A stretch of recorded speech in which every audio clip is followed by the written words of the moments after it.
Mami? Nelson. Mami, si Rachel to. Naglasing ka daw kagabi. What happened to you last night? Nag-alala kami.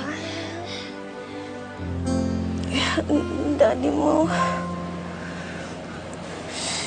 Wala na sa atin ang daddy mo.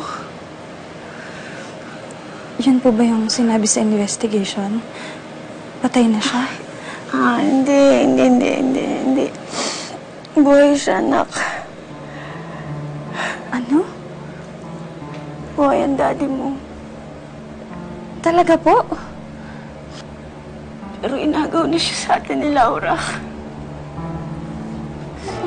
Inagaw ni Nanay Laura. Naguguluhan ako. Di ba kinasal na po siya dun sa Alfred? Rachel, si Alfred Benitez. Siya si Nelson Solano, ang daddy mo. Siya ang pinakasalan ni Laura.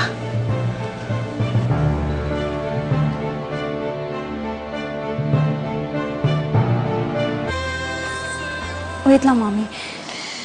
I can't believe this. Maniwala ka sa akin, Rachel. Hindi kita lulukuhin.